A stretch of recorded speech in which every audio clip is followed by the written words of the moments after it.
Nothing says good Italian food quite like a rich, delicious tomato sauce. Is there anyone on this planet who doesn't love it? It is hard to imagine, right? As I told you in my last video, Italian food has a very special place in my heart, and I just love to cook this wonderful classic dish. And the best part, it is super easy, relatively quick to make, and anyone can do it. It is the perfect go-to meal when you're home after a long day and just want to prepare something nice and easy. It is also the perfect starting point for so many other sauces and can be combined with many other meals. Curious? Let's learn together how you can bring this little Italian wonder to your plate.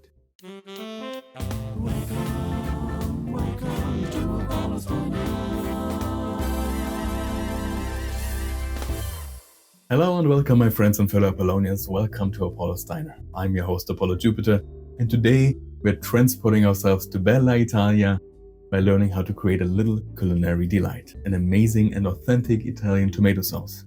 When I was a child, this was one of my favorite dishes, and it's still something I could eat nearly every day. I can see you're already getting hungry too, so let's get started. What you'll need: some high quality extra virgin olive oil, about 6 tablespoons. Yes, we want to be generous with the olive oil. 2 cans of good quality Italian tomato pulp or whole peeled tomatoes, totaling about 28 ounces or about 800 grams. As I mentioned in my last video, I highly recommend getting a better quality and original brand, and I can definitely recommend Mutti. Believe me, it'll make a tremendous difference in terms of taste and texture compared to the very cheap ones. The cheap ones often contain a lot of water, which will mean that you'll have to simmer the sauce much longer to reduce it. 2 solo garlic cloves or 4 large regular garlic cloves. A large handful of fresh basil. If you can't find it, about 2 large tablespoons of frozen fresh basil will do the trick as well. Be aware though that dried basil won't give you the same result. This is optional, about 50 milliliters or 3.5 tablespoons of vegetable broth. It's not necessary, but I like adding it for a little extra flavor boost. A small touch of butter, a splash of lemon, salt, freshly ground pepper, and for the topping some freshly grated Parmigiano. This recipe goes well with about 320 to 350 grams or about 11 to 12.5 ounces of pasta. After all, every meal is best shared. And that's all we need, my friends, so let's get right to it. First, we heat our olive oil in a good sized saucepan over medium-low heat. For reference, I set my stovetop to a 3 out of 9. While that's warming up, we peel and dice our garlic. If you want a milder flavor, you can just slice it instead.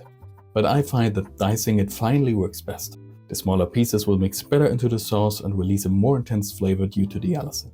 If you'd like to hear more about garlic and peeling tips, check out this video I made. Once the garlic is ready, add it to the olive oil and gently cook it for about a minute. Be careful not to turn the heat too high, we just want to sweat it, not burn it. Otherwise your garlic will turn bitter. If you want to use the broth, briefly increase the heat. I'll put my stovetop on a 7 out of 9. Pour it in, letting it reduce for about a minute. But as I said, this step is optional. I already increased the heat.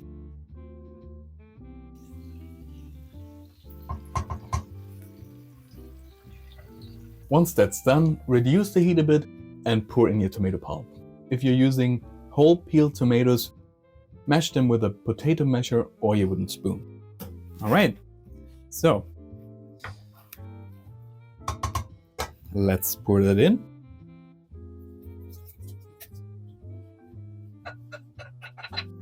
Mix everything well. And then we want to use a good teaspoon of salt. Put that in, followed up by a generous amount of freshly ground pepper. Remember to always taste as you go, and if you still need more, you can always adjust later on. I also like adding a pinch of brown sugar. By the way, this is also a good tip if you can only get hold of tomatoes that aren't as ripe, because it additionally enhances the flavor. Now we want to add our little knob of butter. Put that in and stir everything well and bring the sauce to a boil. Once that's done, reduce the heat to medium-low and let it simmer for about 10 minutes, stirring occasionally. While it's simmering, we'll prepare our basil. Stack the leaves on top of each other and slice them into thin strips. Be careful not to crush them too much and don't turn them into mush, so we don't lose any aroma.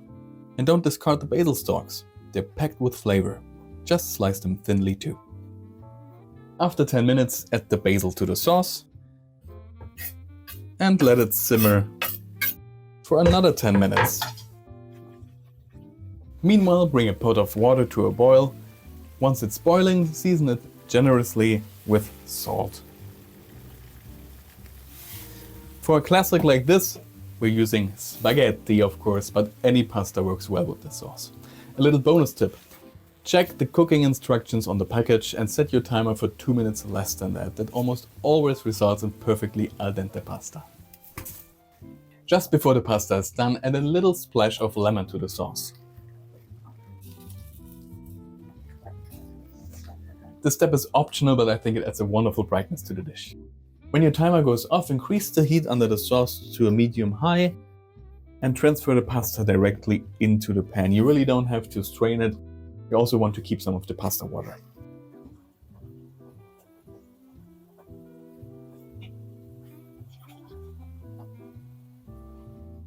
Depending on how much your sauce has reduced, add a little pasta water for extra creaminess.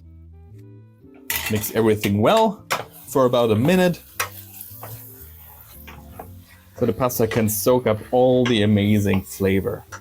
I'm gonna add a little bit more pasta water. Ah, my friends, I wish you could smell it too. Once that's done, pull it from the heat, and that's it, my friends. Let's plate it up. If you're sharing, try not to splash sauce everywhere. Remember, we eat with our eyes too. If you spill some sauce, just use a paper towel and wipe it off. It looks so much nicer. Finish up by grating some fresh Parmesan on top.